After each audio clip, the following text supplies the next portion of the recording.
Good morning all of you. So last video में हमने पढ़ा था chapter 6 the little cotyledons from class 4th English focus, जो आप प्लेलिस्ट में जा कर के देख सकते हैं अगर आपने नहीं देखा है तो। सो आज की इस वीडियो में we will discuss the question answer of the same chapter. So let's start.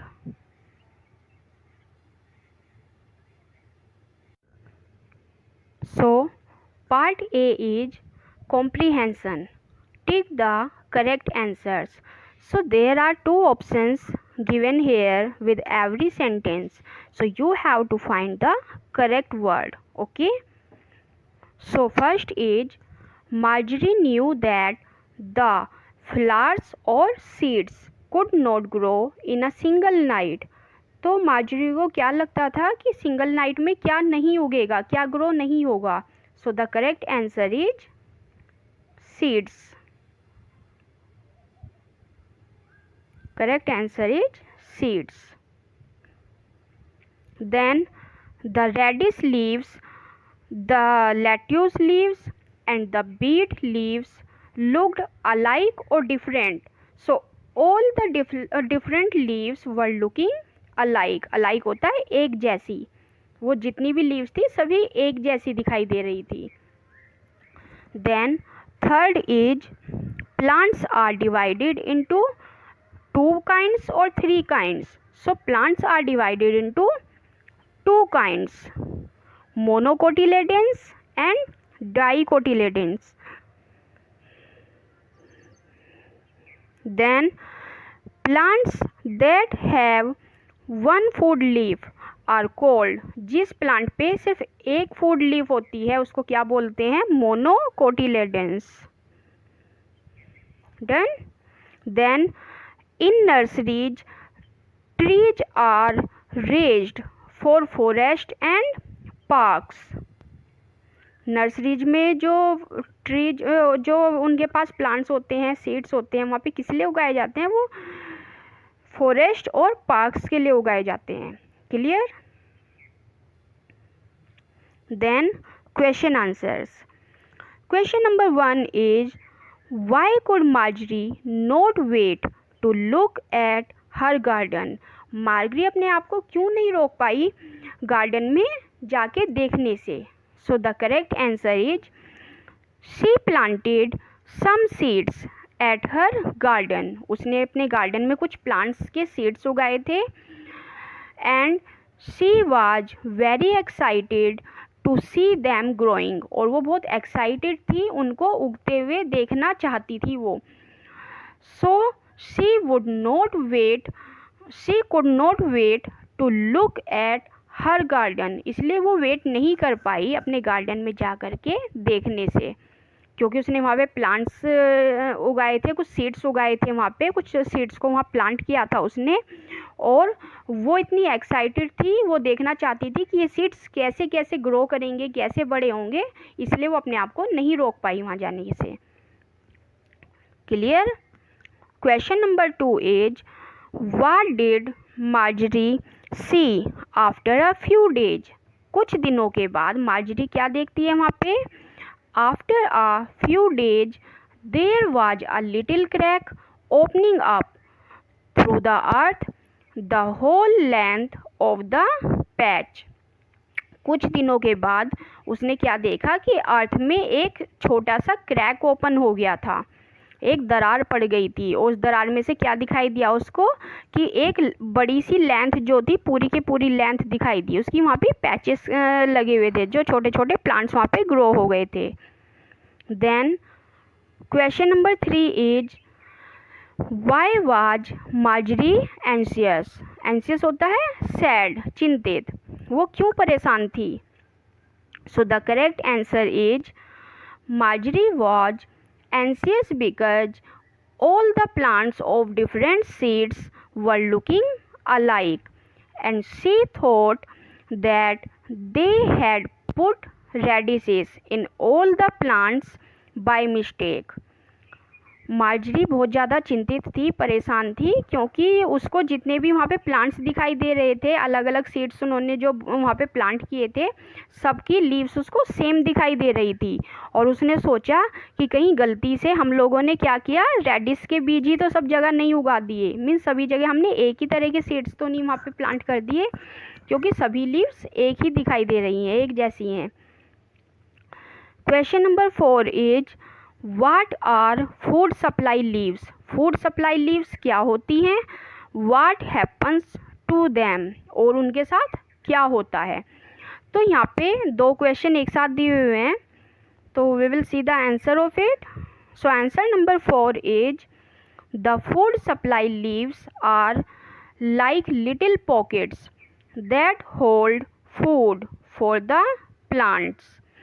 जो फूड सप्लाई लीव्स होती हैं वो एक पॉकेट जैसी होती हैं, छोटी छोटी जैसे पॉकेट हो, और वो क्या करती हैं, प्लांट को फूड सप्लाई करती हैं। Till it gets strong enough to push up into the air. और कब तक उसको सप्लाई करती हैं, जब तक कि वो प्लांट्स इतने स्ट्रॉन्ग नहीं हो जाते कि अपने आप वो एयर में मीन्स अर्थ से बाहर आकर के अपने आप अपना खाना बनाना शुरू नहीं कर देते, जब तक ये जो फूड सप्लाई लीव्स हैं ये उनको फूड सप्लाई करती हैं। Then what happens to them, फिर उनको क्या होता है। So as soon as the real leaves come out and begin to draw food from the air, जैसे कि रियल लीव्स बाहर आती हैं अर्थ से और अपना खाना अपने आप एयर में से बनाने लगती हैं। These little food supply leaves wither up, ये जो लिटिल फूड सप्लाई लीव्स होती हैं क्या होती है, विदर अप हो जाती हैं, मुरझा जाती हैं, एंड फॉल ऑफ, और वहाँ से टूटकर गिर जाती हैं। Clear. Then question number 5 is why do nursery workers have to be taught the difference between trees and weeds. अब जो नर्सरी वर्कर्स होते हैं उनको ऐसा क्यों सिखाया जाता है कि ट्रीज में और जो वीड्स होते हैं, वीड्स होते हैं अनवांटेड प्लांट्स, उनमें क्या डिफरेंस है। सो the answer is they have to be taught the difference between a birch tree and a weed, otherwise they would pull up the trees when they are weeding। उनको difference सिखाया जाता है पेड़ों के बीच में और वीड्स के बीच में, उनको सिखाया जाता है कि वीड्स में और ट्रीज में क्या डिफरेंस होता है और क्यों सिखाया जाता है। अदरवाइज वो क्या करेंगे, they would pull up the trees, वो पेड़ों को भी उखाड़ देंगे, व्हेन दे आर वीडिंग, जबकि वो अनवांटेड प्लांट्स जो होते हैं उनको उखाड़ते हुए कहीं वो रियल ट्रीज को भी ना उखाड़ दें, इसलिए वो क्या करते हैं, उनको डिफरेंस सिखाया जाता है दोनों के बीच में। अगर आपने चैप्टर ठीक से पढ़ा था, जो मेरी एक्सप्लेनेशन वाली वीडियो देखी थी, तो आपको अच्छे से समझ में आ भी रहा होगा। Then C part, read these lines and answer the questions. First is she knelt down on the footpath to see.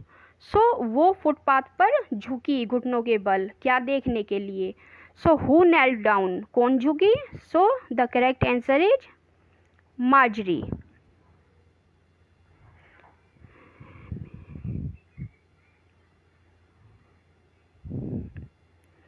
Marjorie knelt down on the footpath। Clear? Margery। Then what did she want to see, और वो क्या देखना चाहती थी वहाँ पे। So she knelt down to see a little crack opening up through the earth the whole length of patch। वो वहाँ पे देख रही थी कि वहाँ पे जो लिटिल क्रैक है वो ओपन हो गया है, यानी कि अर्थ में एक छोटा सा जो है दरार आ गई है, जिसमें से क्या था, होल लेंथ ऑफ पैच, जो छोटे छोटे प्लांट्स थे वो बाहर आ गए थे, जिनको झुक करके वो देख रही थी, उनको देखने के लिए वो झुकी थी वहाँ पे। Clear. Then do you think we could have put radishes in all the rows. क्या तुम्हें लगता है कि हमने सभी प्लांट्स में जितनी भी रोज हैं वहाँ पे सब में रेडिश ही उगा दी हूँ।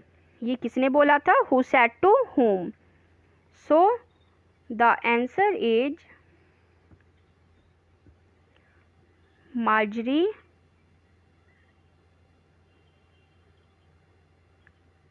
said to her mother.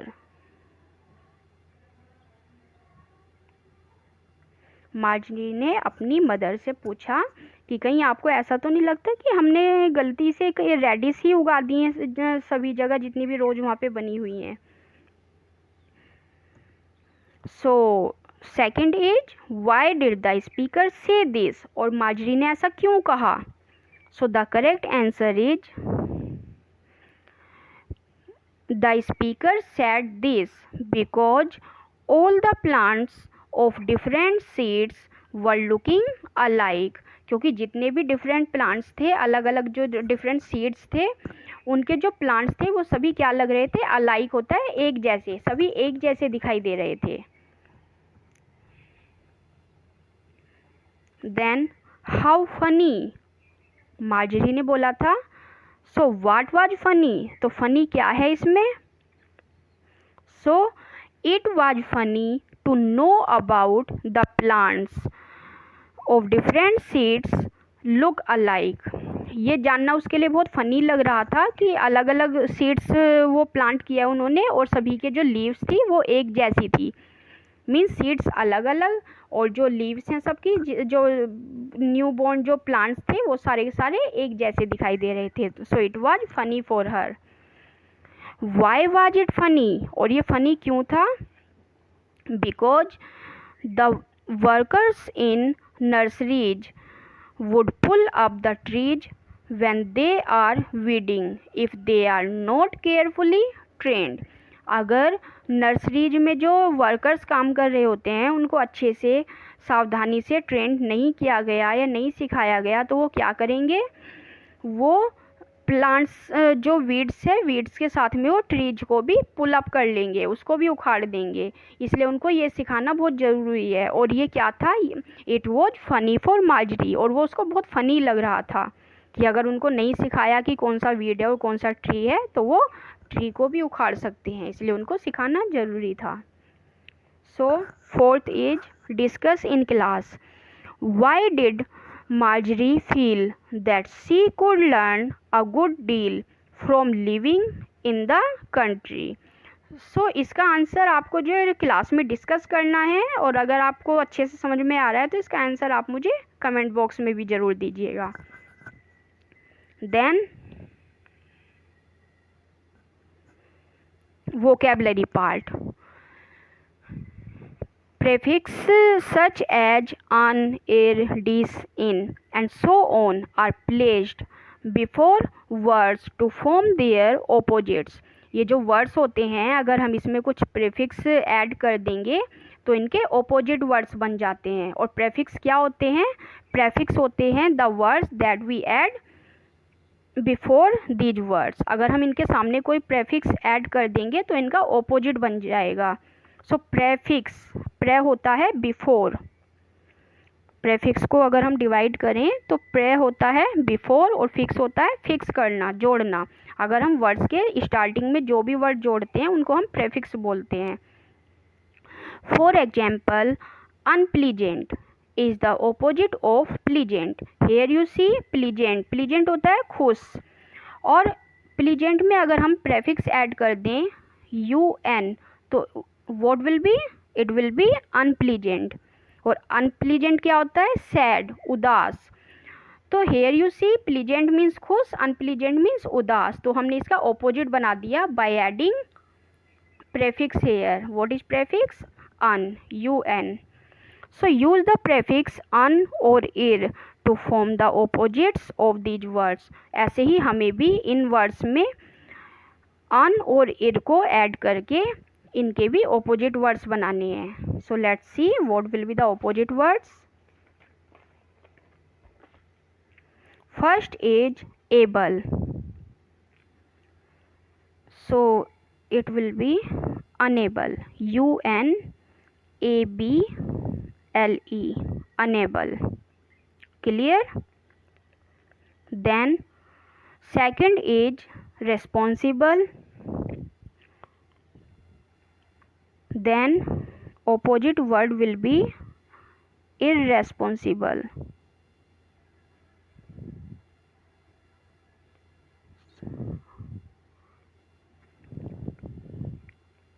irresponsible,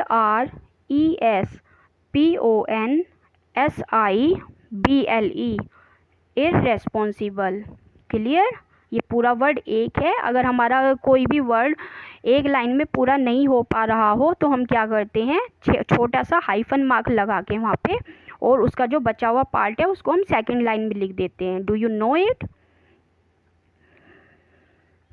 then third is tidy. So tidy, the opposite word will be untidy. UNTIDY, untidy. Then fourth is usual. Opposite will be unusual.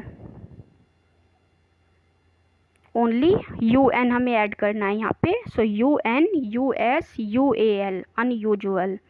Then next is regular.